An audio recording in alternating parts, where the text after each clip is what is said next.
পোস্ত দানা ছাড়া যেভাবে আমি আলু পোস্ত বানাই আজকে সেটাই শেয়ার করব। তো এখানে আমার আর গিন্নির দুপুরের লাঞ্চের জন্য আলু পোস্ত বানাবো। তো একটা বড় আলুই যথেষ্ট দুজনের জন্য।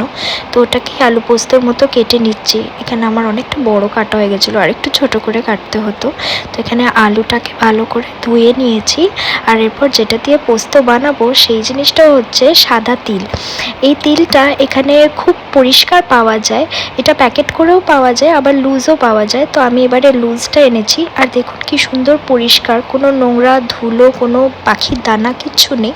তো এতটা মতন তিল আমাদের দুজনের জন্য নিয়ে ভালো করে ধুয়ে এবার এটাকে ভালো করে পেস্ট করে নেবো পরিমাণ মতন জল দিয়ে।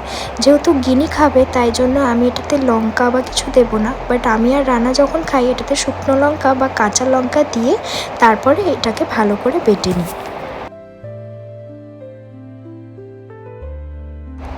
এরপর কড়াতে অল্প একটু সর্ষের তেল দিয়ে ভালো করে গরম করে নেব।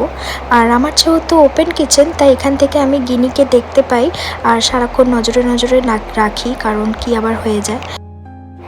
তেলটা গরম হয়ে গেছে, এবার আলুগুলোকে দিয়ে ভালো করে ভেজে নেব। পোস্ততে সাধারণত হলুদ কেউই দেয় না, কিন্তু আমি একটুখানি হলুদ দিই।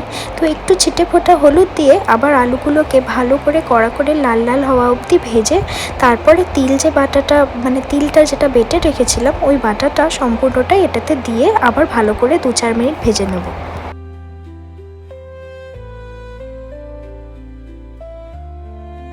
এরপরে ওই মিক্সিটাতেই সামান্য জল নিয়ে গুলিয়ে জল দিয়ে দেবো।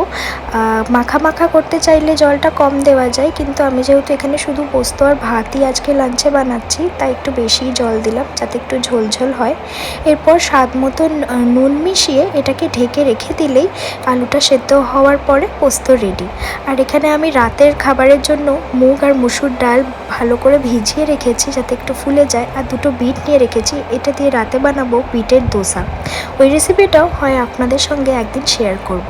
আর এই যে এবার অনেকক্ষণ হয়ে গেছে, এরপরে ঢাকনাটা তুলে দেখবো আলুটা সেদ্ধ হয়েছে কিনা। আলুটা যদি সেদ্ধ হয়ে যায় তাহলেই রেডি একদম পোস্ত। আর এটা না অবিকল পোস্তর মতনই খেতে লাগে, হয়তো সেই ঘ্রাণটা আসে না, তবে ভীষণ সুন্দর আর দুধের স্বাদ ঘোলে মেটানোর মতন একটা হয়ে যায়।